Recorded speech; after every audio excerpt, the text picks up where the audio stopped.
Bonjour à tous. Bonjour à tous et bienvenue dans notre webinaire.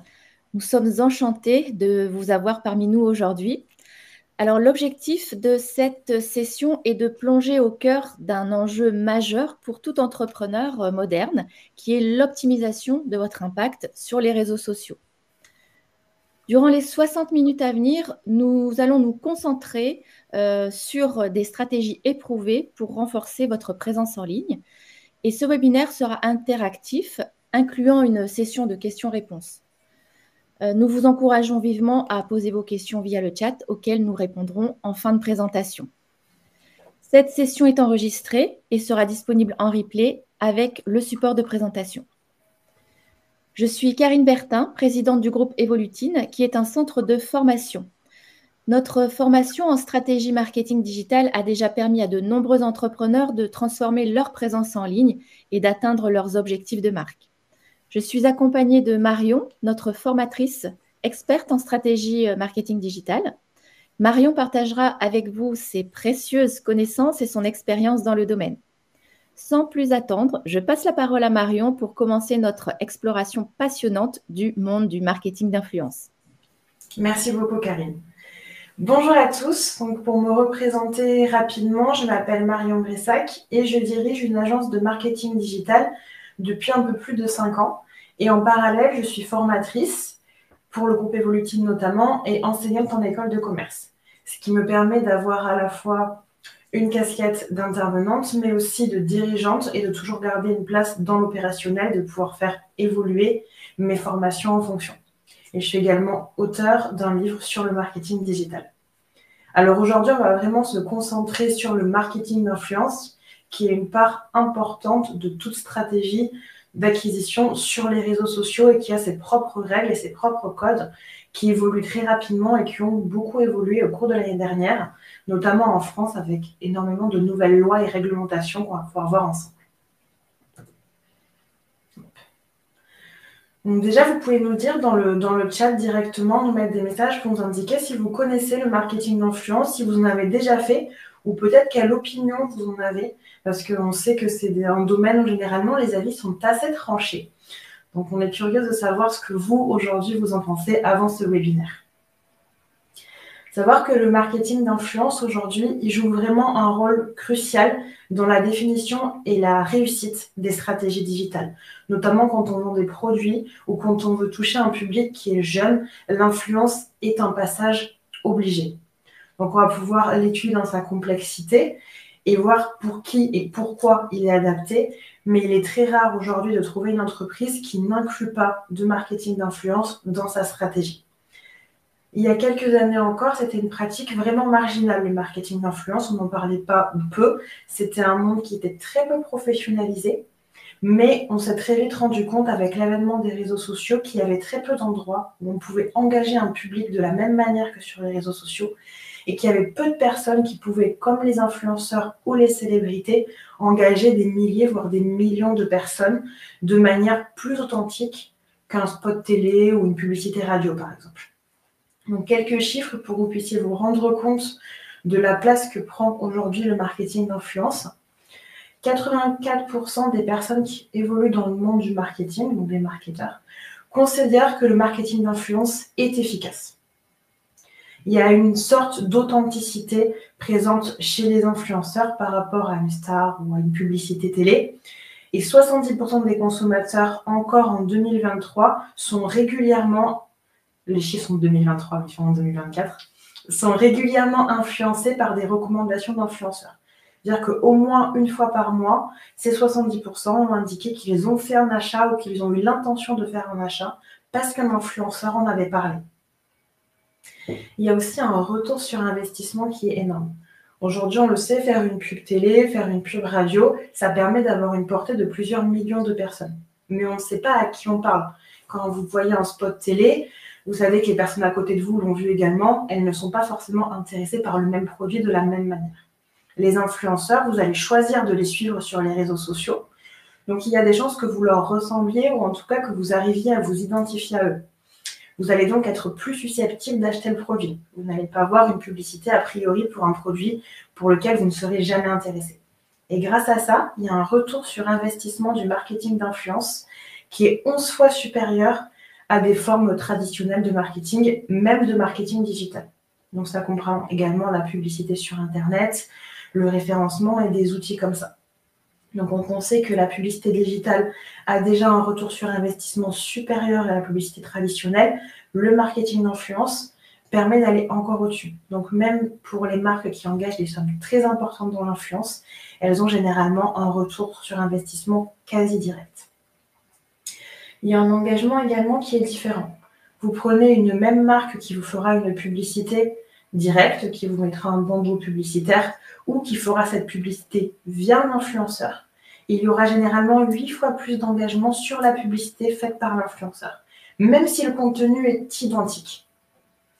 C'est ça vraiment aujourd'hui la force des influenceurs, cette vision d'authenticité.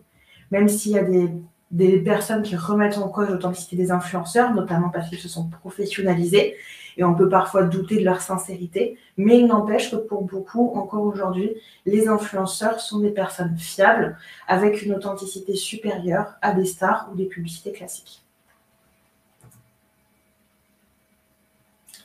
Donc, quelques types d'influenceurs, parce qu'il faut vraiment distinguer les différents niveaux d'influence. Souvent, quand on parle d'influenceurs, ce qu'on entend, ce sont les célébrités ou les anciennes stars de télé-réalité. On parle de profils bien particuliers, mais l'influence est bien plus plurielle que ça. Les principaux types d'influenceurs, ce sont les micro-influenceurs. Là, on va être sur des petits comptes qui ont de 1000 à 40 000 abonnés. 40 000 abonnés, ça commence à être beaucoup, je suis d'accord. Mais face à des personnes qui en ont plusieurs millions, dans l'écosystème de l'influence, aujourd'hui, c'est relativement peu. On est sur des personnes qui, généralement, ont une plus grande proximité avec leur communauté, justement parce qu'elles ne sont pas associées à des stars. Donc, on a un plus grand niveau d'engagement et un plus gros niveau de confiance également. On va toucher moins de personnes, mais les personnes qu'on va toucher seront davantage convaincues. Par exemple, si vous avez une entreprise qui est très inscrite localement, vous proposez des services dans une région donnée de France, ça peut être intéressant de faire appel à un influenceur, à un blogueur local pour faire une campagne ciblée sur vos produits qui sont régionaux. Vous n'avez pas besoin d'avoir forcément un influenceur qui a des millions d'abonnés, puisque vous, à votre échelle, ce que vous voulez toucher, c'est une ville ou une région particulière. Généralement, on est sur un niveau de reconnaissance supérieur. Plus de 60% des consommateurs trouvent que les recommandations de micro-influenceurs sont plus crédibles. Ils vont avoir tendance à faire beaucoup plus confiance à un petit influenceur, donc ils se sentiront plus proches qu'à quelqu'un avec une communauté plus large. Les macro-influenceurs, ce sont les intermédiaires, sont ceux qui ont de 40 000 à 1 million d'abonnés. C'est avec eux que vous allez avoir le meilleur équilibre entre toucher beaucoup de monde et garder en authenticité et en confiance du public.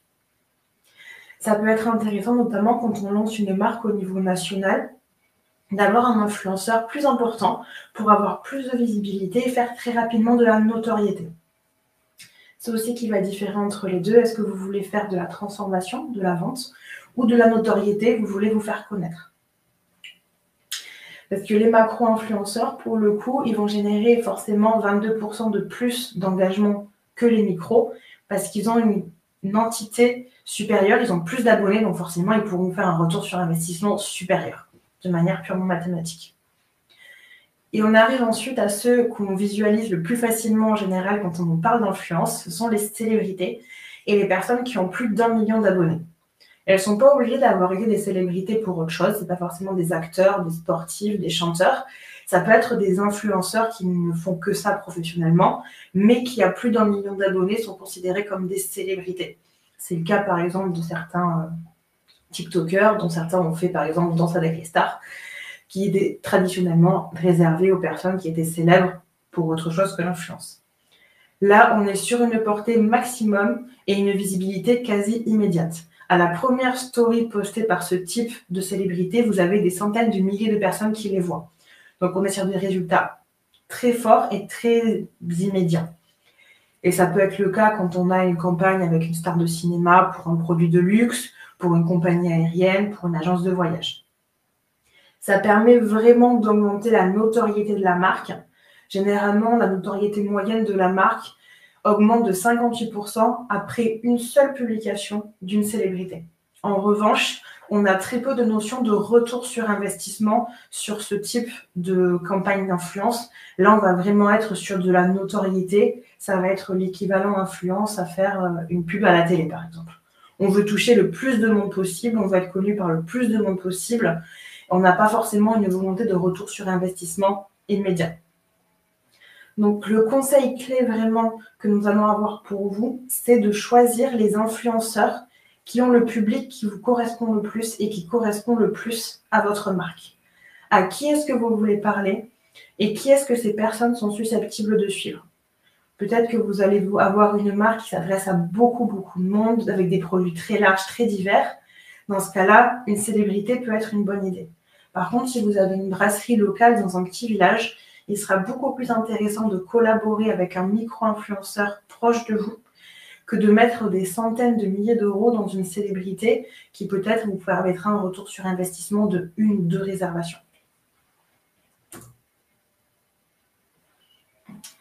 Est-ce que vous, de votre côté, dans le chat, si vous avez déjà travaillé avec des influenceurs ou que vous en suivez, est-ce que vous êtes plutôt sur des célébrités ou au contraire des petits influenceurs locaux? Parce qu'on ne va pas être forcément sur la même expérience en termes de relations influenceurs, donc c'est intéressant.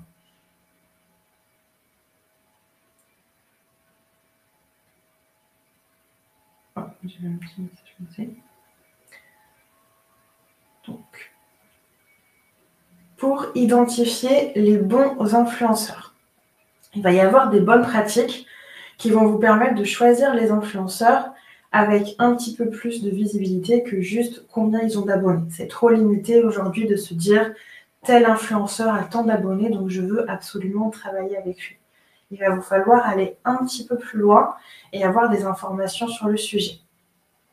Donc pour choisir les influenceurs qui vous correspondent le mieux, ce que vous allez pouvoir commencer par faire, c'est regarder pas seulement leur nombre d'abonnés, mais la portée de leur publication, ce qu'on va appeler le reach en social media. Donc c'est non seulement le nombre de personnes qui les suivent, mais également le nombre de personnes totales qui voient leur contenu. Et les influenceurs ont généralement leur contenu boosté par les plateformes. On parle de LinkedIn, d'Instagram, de Facebook ou de TikTok, surtout de TikTok. Souvent, le nombre de personnes qui vont voir les publications est très largement supérieur au nombre d'abonnés.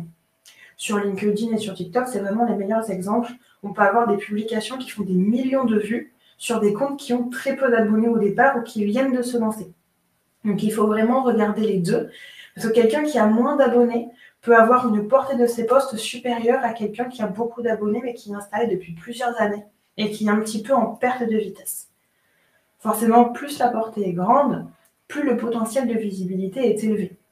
Et aujourd'hui, un influenceur, ça a un coût, c'est indéniable, quel que soit son niveau. Et généralement, ce coût est calculé aussi par rapport au nombre d'abonnés. Donc, choisir quelqu'un qui a moins d'abonnés et qui donc sera potentiellement moins cher, mais qui a une plus grande portée, ça peut être un bon calcul.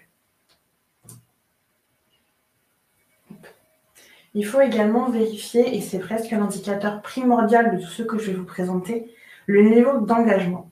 Si vous avez un influenceur qui a des millions d'abonnés, mais qui peine à avoir plus de 300 likes sur ses photos, c'est qu'il a une communauté qui est peu engagée, voire qu'il a pu avoir des pratiques un petit peu frauduleuses qui consistent à acheter des abonnés ou à booster à un moment donné son audience.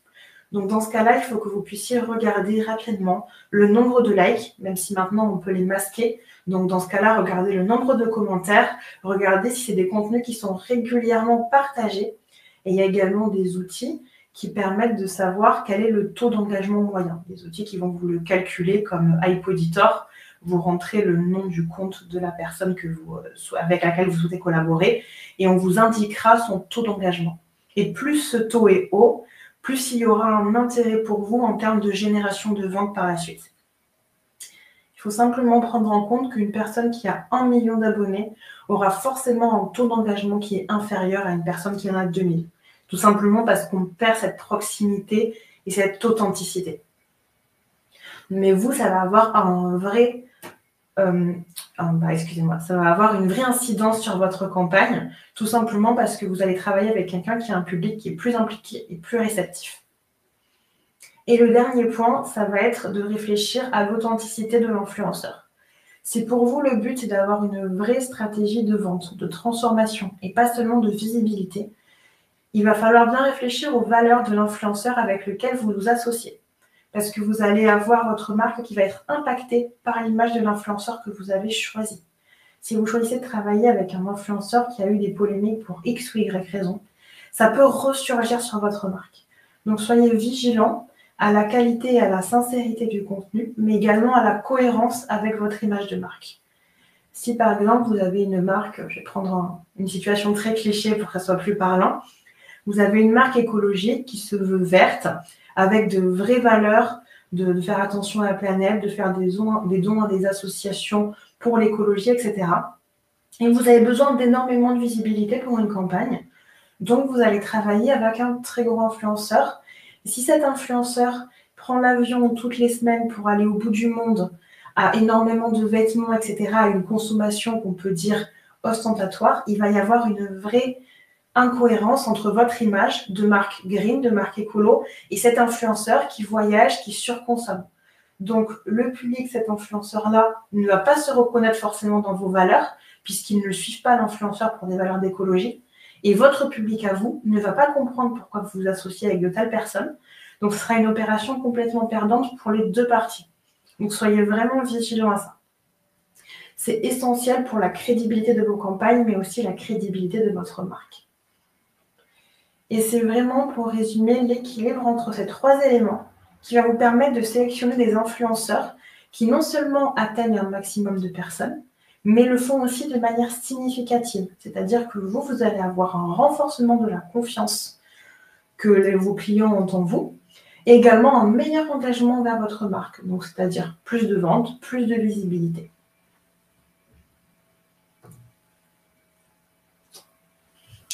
Donc, concrètement, une fois qu'on s'est dit ça, comment est-ce qu'on les cherche, ces fameux influenceurs ? Parce qu'on ne peut pas tous passer des heures à scroller les réseaux sociaux en quête de profils d'influenceurs au petit bonheur de la chance. Il y a vraiment des outils de recherche qui existent. Alors, comment est-ce qu'on peut les utiliser ? Dans un premier temps, il va falloir les identifier. Donc, pour ça, on peut utiliser des outils, des plateformes. Je vous en ai mis quelques-unes. Il y a BuzzSumo, il y a Upfluence, il y a également Hootsuite, qui vont vous aider à trouver des influenceurs par mots-clés. Ça peut être votre secteur d'activité. Par secteur au sens large, par exemple le prêt-à-porter, ou par localisation, si vous voulez uniquement des influenceurs locaux, quel que soit leur secteur d'activité. Vous pouvez également faire appel à une agence. Là, il va falloir prendre en compte que vous aurez non seulement les coûts de la campagne, mais également les coûts de sous-traitance de l'agence. Mais ces agences d'influence ont généralement un portefeuille d'influenceurs avec lesquels elles travaillent régulièrement et sont donc plus à même de négocier les contrats pour vous. Ça sera à vous de voir. Pour le conseil que je peux vous donner, si vous voulez travailler avec des micros, voire des macro-influenceurs, vous pouvez, grâce à ces outils, mener les négociations seuls et avoir recours aux influenceurs seuls sans problème. Si par contre vous souhaitez toucher des célébrités ou des influenceurs importants, il est préférable dans les premiers temps de passer par une agence pour éviter d'avoir des soucis, des problématiques de gestion, etc.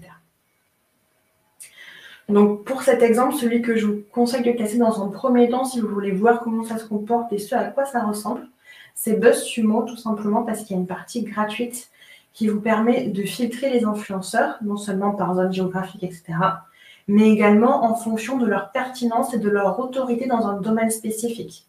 Vous pouvez lui demander, par exemple, de ne vous donner que les influenceurs dans le sport les plus influents sur l'année dernière. Donc, ça vous permettra de ne pas avoir besoin d'aller voir tous les comptes un par un pour aller vérifier leurs engagements, etc.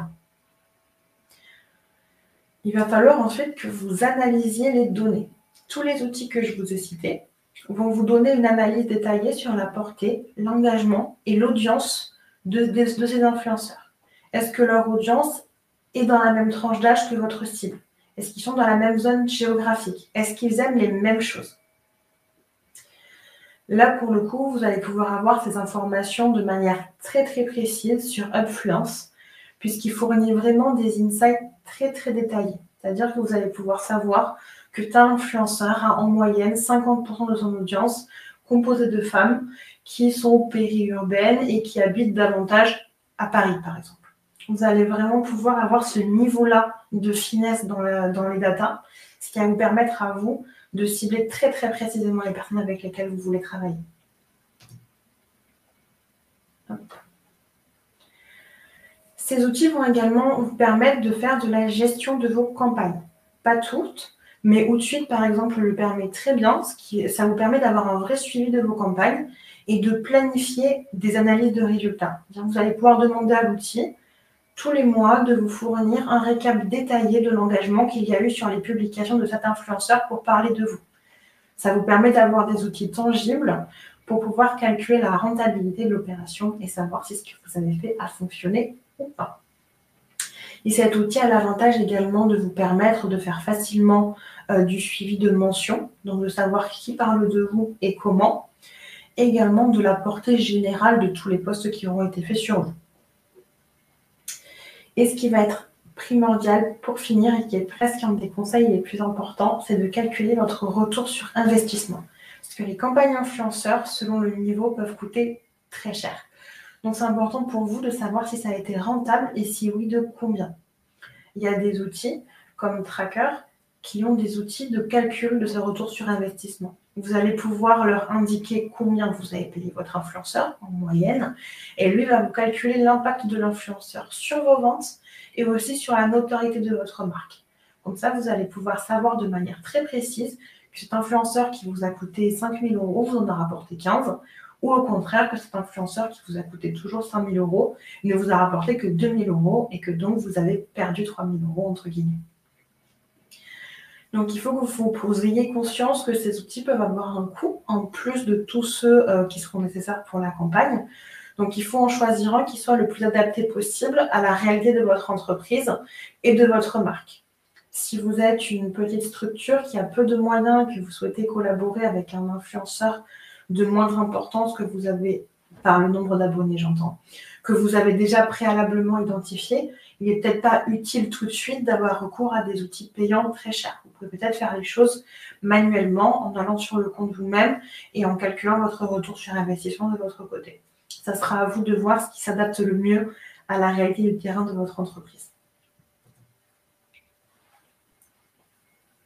Le deuxième point, une fois qu'on a identifié tous ces influenceurs, ça va être de mettre en place des partenariats qui soient efficaces. Une fois qu'on sait avec qui on veut travailler, comment est-ce qu'on fait pour travailler avec ces fameux influenceurs? Donc, il va y avoir des techniques pour pouvoir les accrocher le plus facilement. Donc, on l'a vu, on a commencé par une phase de recherche et de sélection. On a identifié des influenceurs qui correspondent à notre marque et à notre public cible. Donc, s'ils nous correspondent, il y a des chances qu'on leur corresponde également. Donc, que la prise de contact soit facilitée.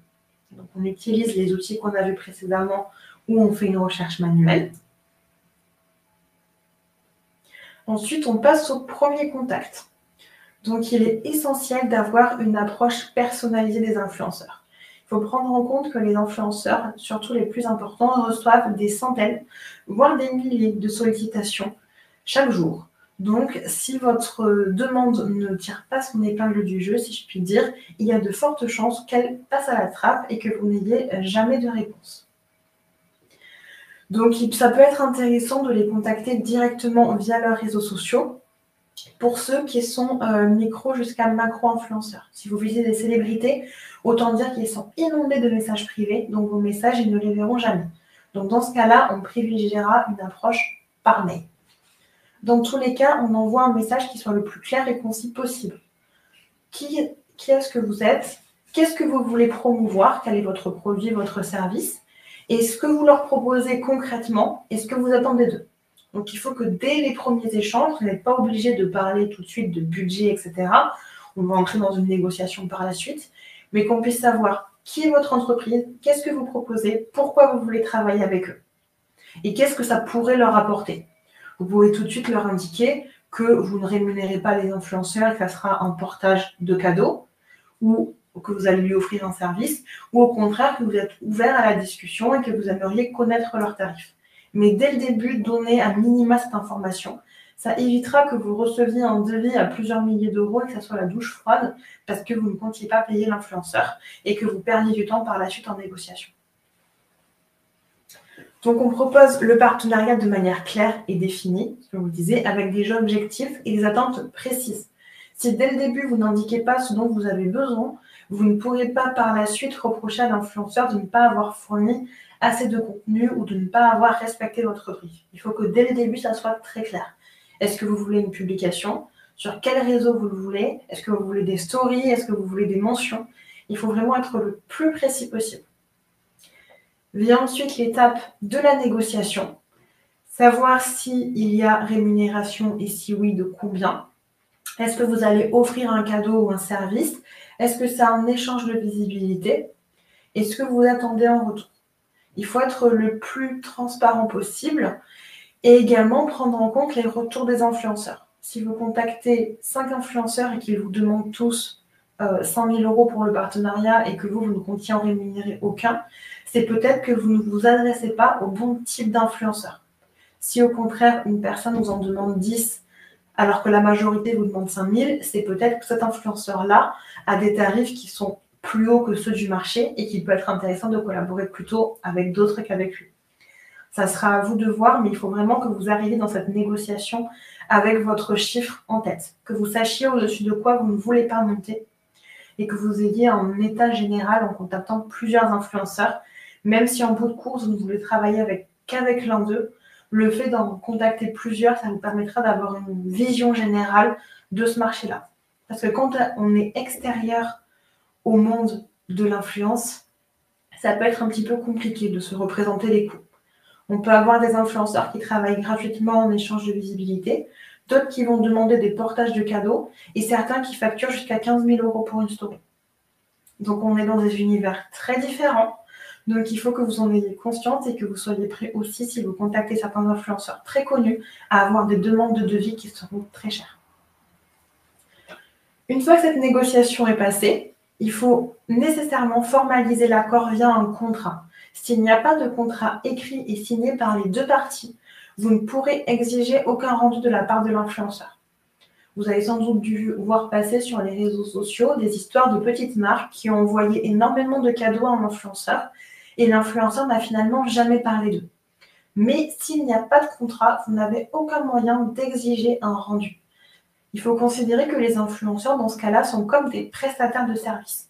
Si vous payez pour un service et que vous attendez que ce service vous soit rendu, il y a nécessairement un devis, une facture, voire un contrat. Là, c'est la même chose. Même si on est dans de l'humain, même si on travaille souvent uniquement du chef d'entreprise à l'influenceur, ne négligez pas la partie contrat. Ça vous protège vous et ça le protège lui également. Et n'hésitez pas à inclure dans ce contrat des indicateurs de performance. C'est-à-dire que vous pouvez demander à l'influenceur de vous garantir un minimum de visibilité, surtout si vous payez et que vous payez cher. Donc, vous pouvez dire que vous, au minimum, vous voulez avoir déclenché X ventes grâce à ce partenariat. Et si après la première publication, vous ne les avez pas atteints, mais que c'était sur le contrat, l'influenceur doit refaire une publication ou des stories ou une activation comme il le souhaite, jusqu'à atteindre ce minimum qui est contractuel. Donc, ça va vraiment être essentiel. Parce qu'un partenariat réussi va vraiment reposer sur un maximum de transparence et une communication qui soit la plus claire possible pour éviter toute incompréhension qui pourrait dégénérer ensuite en conflit.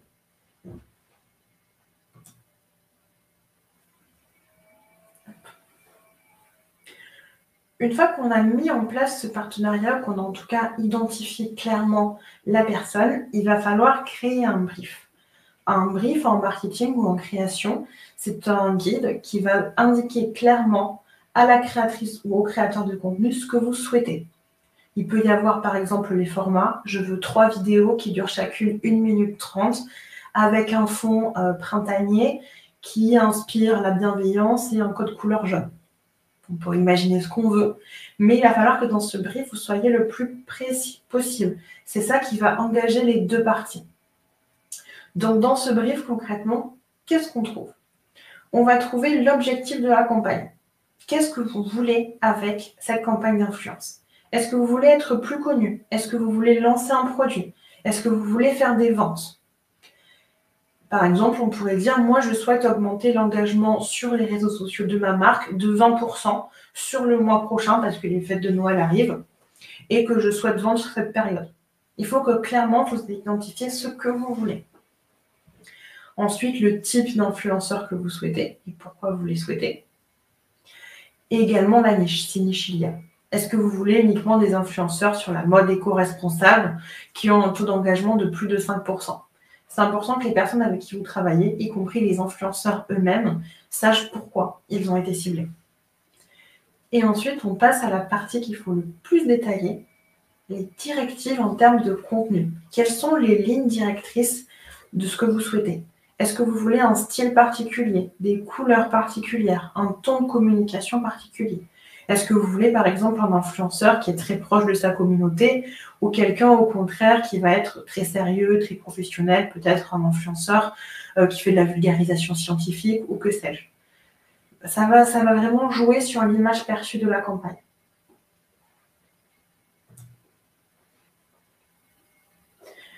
Une fois qu'on sait ce vers quoi on veut aller esthétiquement, il va falloir lister précisément les livrables qui sont attendus. Quel nombre de posts, sur quel réseau social, est-ce qu'il y a des stories, est-ce qu'on est sur de la vidéo, de la photo, est-ce que vous fournissez les légendes, est-ce qu'il faut que l'influenceur rédige les légendes? Vous pouvez par exemple dans votre brief indiquer que vous souhaitez 2 posts Instagram avec 3 stories et la mention de hashtags spécifiques à votre marque. On va ensuite indiquer le budget et le mode de rémunération. Donc, est-ce qu'il y a un budget qui est prévu? Si oui, de combien il est? On pourra indiquer qu'on a un budget moyen de 500 € par poste et qu'on paie uniquement une fois que le poste a été publié, ou indiquer qu'il n'y a pas de rémunération prévue, mais que par contre, on peut fournir une enveloppe de 200 € à l'influenceur pour qu'il achète du matériel pour créer l'univers qui nous plaît. On peut imaginer les modalités que l'on souhaite. Il faut également que vous prévoyiez des délais et que vous indiquiez comment votre performance sera mesurée. Quand est-ce que vous voulez que ces publications voient le jour? Et quels seront les indicateurs pour vous qui vous diront que cette campagne est réussie? Donc, est-ce que vous voulez une campagne, par exemple, lancée avant le 1er juillet? Et pour vous, une campagne réussie sera une campagne où le trafic généré sera de plus de 10 000 personnes sur votre site. Et en dernier, on n'oublie pas d'ajouter tout ce qui est exigence légale et éthique. Depuis l'année dernière, les lois influence se sont très largement durcies, notamment en France, et il est maintenant obligatoire d'indiquer quand un contenu est publicitaire, quand on a été rémunéré et également quand un contenu publicitaire est retouché. Donc si vous travaillez avec une influenceuse, que vous l'avez payée et que vous savez qu'elle a tendance à retoucher ses photos en ajoutant un filtre par exemple, il faudra que vous vous assuriez qu'elle mette bien en place les hashtags adéquats, donc contenu sponsorisé, contenu rémunéré et photos retouchées. Il en va de la responsabilité de l'influenceuse, bien sûr, mais il en va aussi de la vôtre. À partir du moment où vous partagez ce contenu, il en va de votre responsabilité de vérifier qu'il est légal et qu'il n'entraîne pas votre responsabilité juridique. Donc, plus le brief va être détaillé et structuré, plus vous assurez une collaboration réussie.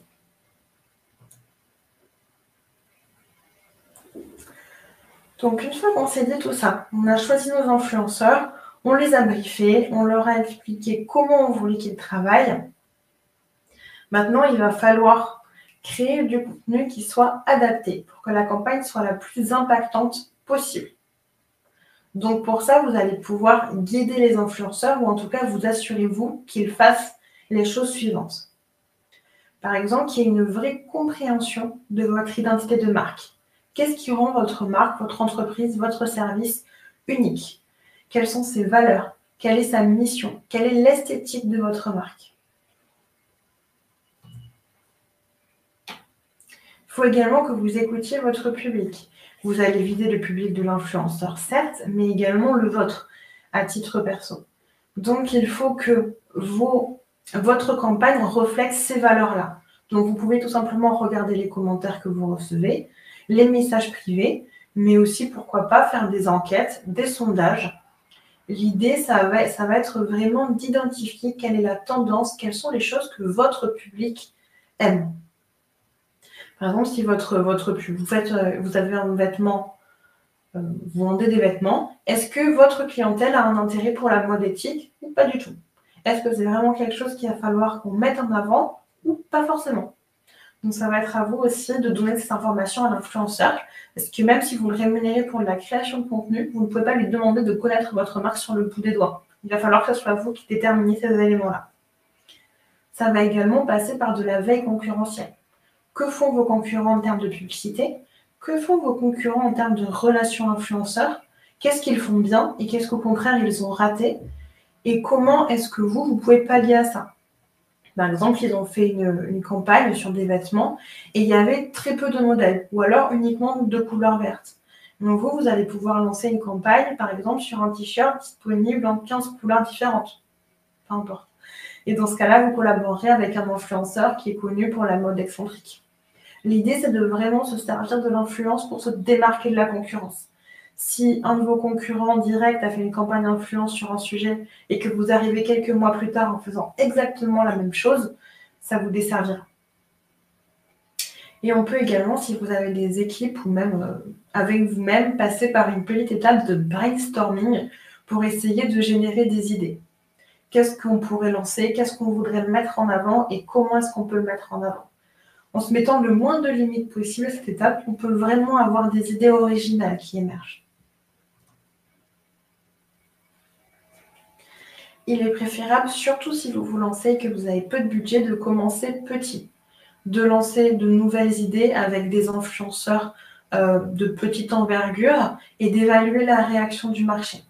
Et de regarder, est-ce que vos clients ont vu la campagne d'influence? Est-ce qu'ils l'ont apprécié? Est-ce que ça a déclenché des ventes? Peu ou pas du tout? Ou au contraire, est-ce que ça a très très bien marché? Et ensuite, vous pourrez choisir de collaborer avec plus d'influenceurs ou peut-être de passer à un influenceur d'un niveau supérieur en termes d'abonnés et peut-être de le rémunérer parce que vous saurez que ça fonctionne et que votre clientèle globalement est plutôt réceptive. Et bien sûr, assurez-vous que vos campagnes et que toutes les idées que vous lancez avec les influenceurs renforcent bien votre image de marque. On a déjà parlé précédemment et c'est vraiment une des parties les plus importantes. Est-ce que cette campagne va vous servir? Non, je vous ai mis quelques petits exemples de campagnes réussies en termes d'influence mais de communication en général. Donc, il y a Coca-Cola qui est connu pour un de ses messages qui est Taste the Feeling. Et eux, leur but, c'est vraiment de toucher un maximum de personnes. Coca-Cola, leur but, c'est de faire un maximum de visibilité très rapidement et de devenir un petit peu la boisson indispensable à laquelle on pense systématiquement. Donc, pour s'adapter de plus en plus aux tendances actuelles et aux offres actuelles, la marque couple systématiquement ses campagnes télé, que ce soit pour les fêtes de Noël ou à d'autres moments de l'année, par des campagnes d'influence pour répondre aux attentes de tous les consommateurs. Donc, vous allez avoir la campagne à la télé de Coca-Cola. En parallèle, vous aurez sûrement une publicité YouTube ou Spotify ou Deezer sur Coca-Cola. Et vous allez voir vos influenceurs préférés qui subitement se mettent tous à boire du Coca. Et ça sera généralement relativement insidieux dans le sens où il y aura rarement une photo de la bouteille de Coca en gros plan où on va vous dire buvez du Coca. Généralement, ça va être une mise en scène. Vous allez avoir une scène avec des amis qui boivent un café en terrasse et il y aura la bouteille de Coca posée en fond. Un pique-nique, peu importe, et il y aura la bouteille de Coca posée. L'idée, ça va vraiment être d'inclure le Coca comme quelque chose qui accompagne les influenceurs au quotidien. Et de ce fait, vous allez avoir la marque qui sature l'espace médiatique. Vous allumez votre télé, vous voyez Coca, vous regardez une vidéo YouTube, vous voyez Coca. Vous allez sur Instagram, vous voyez Coca aussi. Et c'est ce qui fait qu'aujourd'hui, quand on pense à un soda, généralement, quel que soit l'âge, quel que soit le type de public, les personnes, quand vous leur demandez de citer un soda, elles vont généralement citer Coca en premier, et y compris chez les plus jeunes générations qui regardent très peu la télé. Un très bel exemple d'une marque qui a réussi en majeure partie avec les influenceurs, c'est la marque Teddy Bear, donc qui est une marque de matelas avec différentes technologies qui lui permettent d'être à mémoire de forme, etc. Donc, Teddy Bear commence à faire des pubs télé depuis seulement 2023 et pourtant la marque se vend très bien depuis des années. Et principalement, ils ont travaillé avec les influenceurs. Donc, ils ont commencé par travailler avec des très gros influenceurs, des célébrités, des personnes qui avaient des centaines de milliers, voire des millions d'abonnés. Ils leur ont offert des matelas, des couettes, des oreillers et ils les ont payés pour parler des matelas. de manière à acquérir très rapidement une très grande notoriété. Ils venaient juste d'arriver sur le marché et pourtant en quelques mois, tout le monde les connaissait. Si vous êtes présent sur les réseaux sociaux, vous avez déjà dû voir au moins une fois passer cette marque. Et une fois qu'ils avaient développé ce côté visibilité, ils sont allés sur des influenceurs beaucoup plus précis dans des niches beaucoup plus restreintes.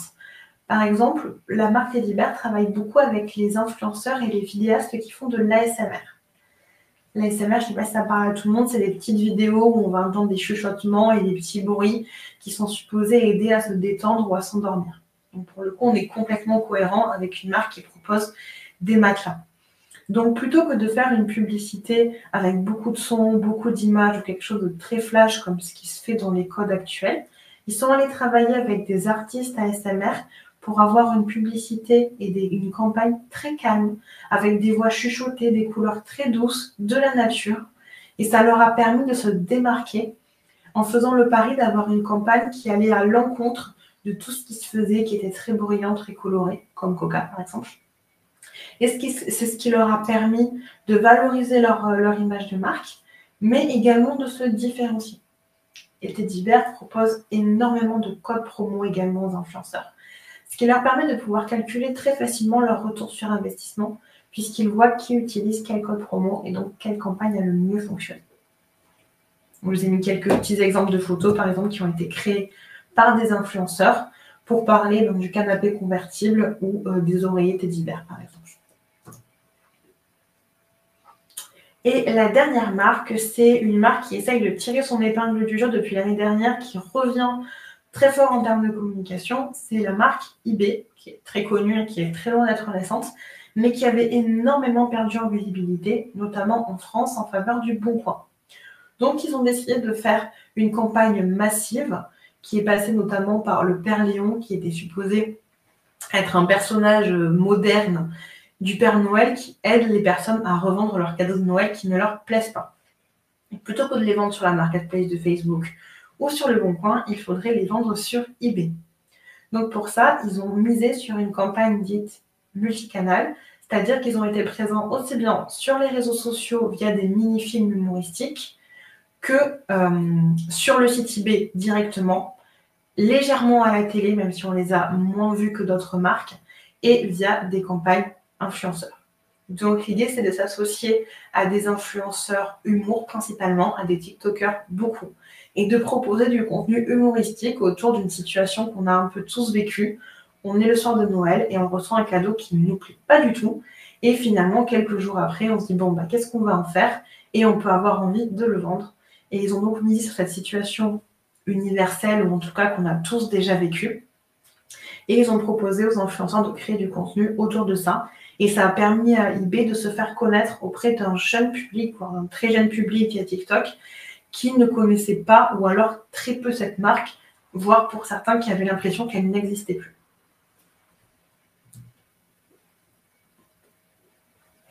Si vous avez de votre côté des campagnes d'influence qui vous ont marqué, que vous avez appréciées ou dont vous aimeriez nous faire part, n'hésitez pas, ça peut être intéressant aussi de voir pour vous qu'est-ce qu'une campagne d'influence réussie finalement. Donc, maintenant, on va arriver à l'étape où on a créé cette campagne. On vient d'en voir quelques exemples. La campagne est en ligne, on a fait le brief, on a fait tout ce qu'il fallait. La campagne tourne. Maintenant, qu'est-ce qu'on fait? Est-ce qu'on laisse la campagne vivre ou est-ce qu'il y a des petites étapes supplémentaires? Donc, il va falloir réaliser un suivi de la campagne quasi quotidien.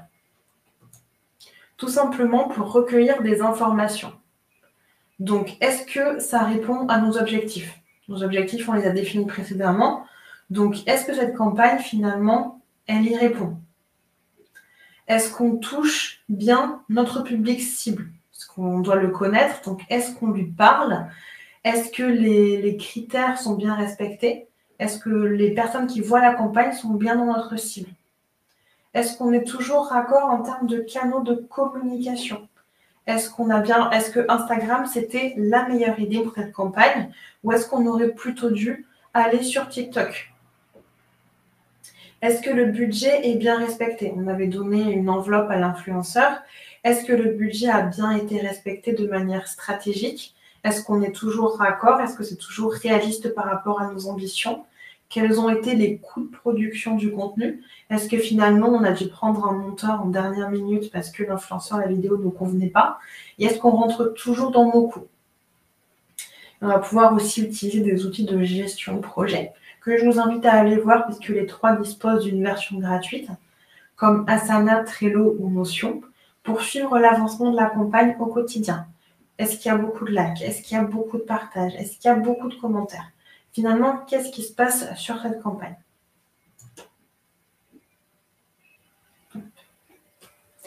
Et avec toutes ces infos, on va pouvoir avoir en temps réel des KPI et pouvoir ajuster la stratégie. On peut par exemple, si on voit que le post n'a pas du tout marché, demander à ce qu'il y ait un peu plus de couverture en story. Ou au contraire, mettre en place en parallèle une campagne avec un autre influenceur ou d'autres types de campagnes marketing, avec du référencement, avec de la newsletter. Essayez en fait très rapidement dans votre process de rectifier le tir et de vous adapter.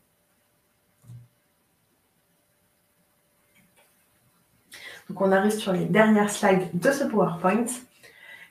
En marketing d'influence, il y a quelques pièges qu'il va falloir éviter pour avoir un maximum de réussite. Malheureusement, il arrive qu'il y ait des campagnes qui se passent moins bien que d'autres et il faut aussi en avoir conscience. Donc, quelques conseils pour y parvenir. Donc, vérifier l'authenticité des influenceurs. Je vous en ai parlé assez rapidement tout à l'heure. Il y a des moyens d'acheter des abonnés, d'acheter des likes, d'acheter des commentaires. Donc, vérifiez toujours quel est le ratio entre le nombre d'abonnés et l'engagement. Un faible taux d'engagement peut indiquer soit une communauté peu active, soit quelqu'un qui a acheté ses followers.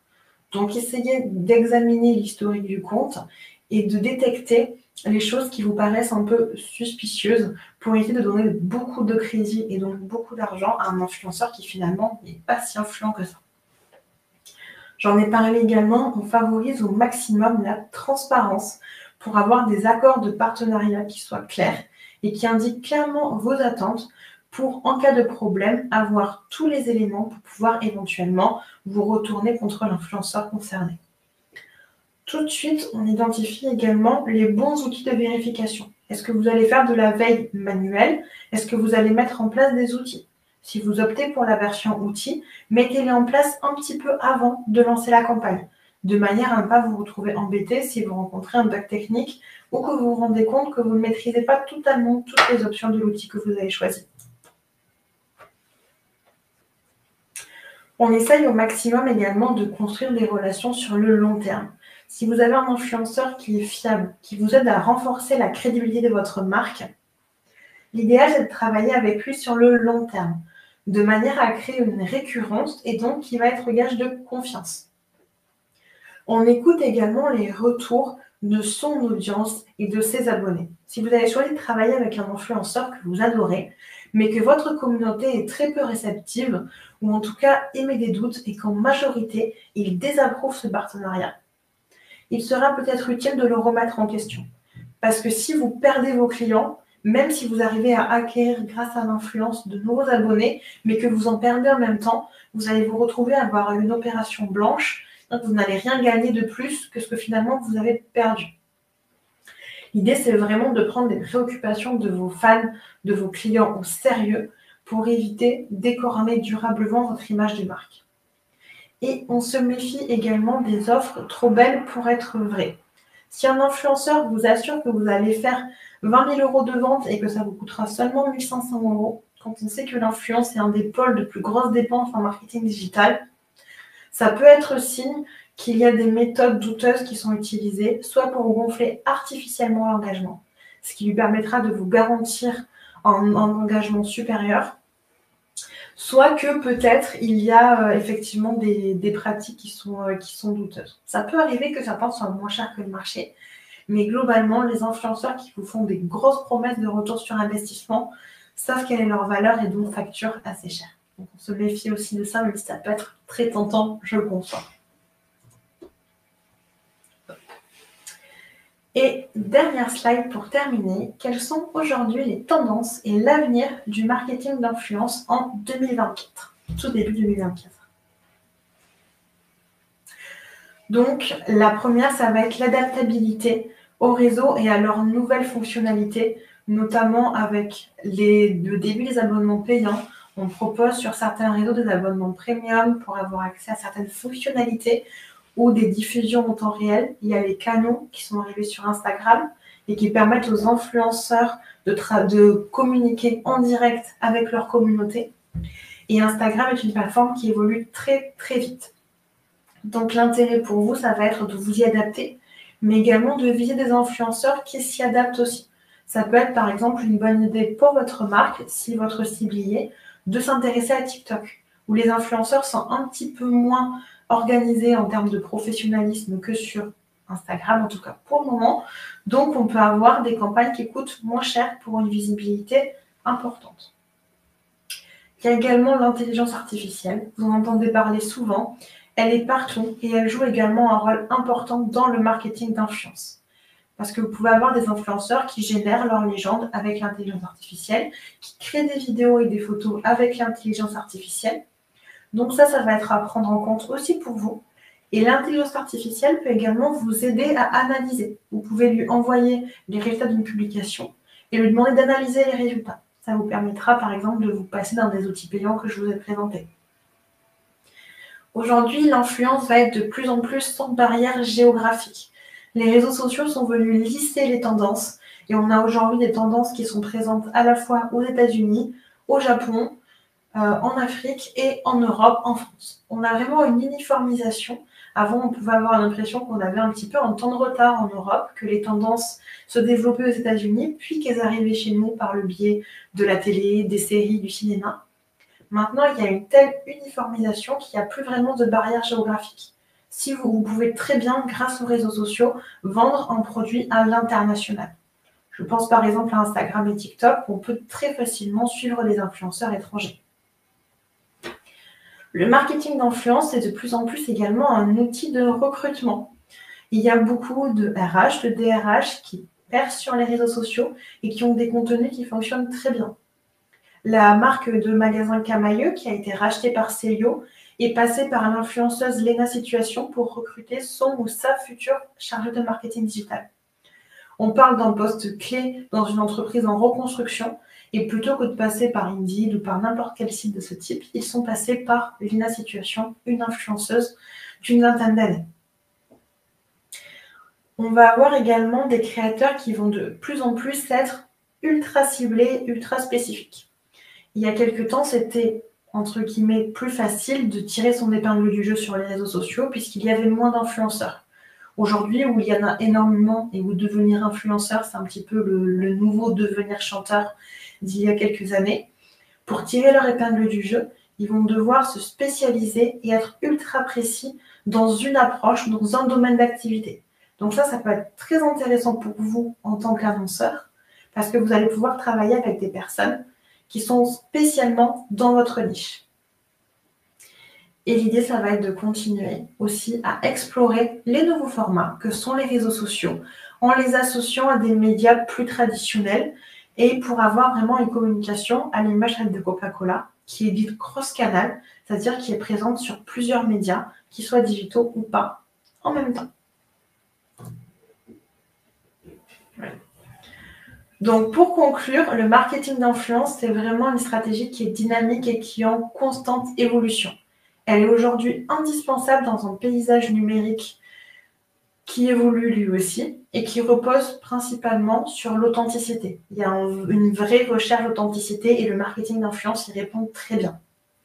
Et avec l'avènement des plateformes d'expression sur les réseaux sociaux et de l'IA, il y a fort à parier que peut-être que l'année prochaine, si on refait ce webinaire, il y aura plein de nouvelles choses à en dire. Mais dans tous les cas, ça peut être intéressant pour vous de tester et de voir ce qui peut marcher ou pas en termes de marketing d'influence. Donc c'est tout pour cette présentation qui a été plutôt très dense et très complète. Donc surtout si vous avez des questions, des interrogations ou des choses qui ont été moins comprises, n'hésitez pas à me poser toutes les questions que vous souhaitez ou également à poser toutes les questions relatives à notre formation et à notre organisme à Carré.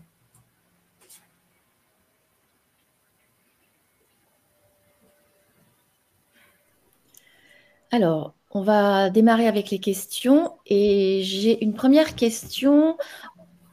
Quel type de contenu fonctionne le mieux pour le marketing d'influence? Alors actuellement, le contenu qui fonctionne le mieux, c'est le contenu vidéo.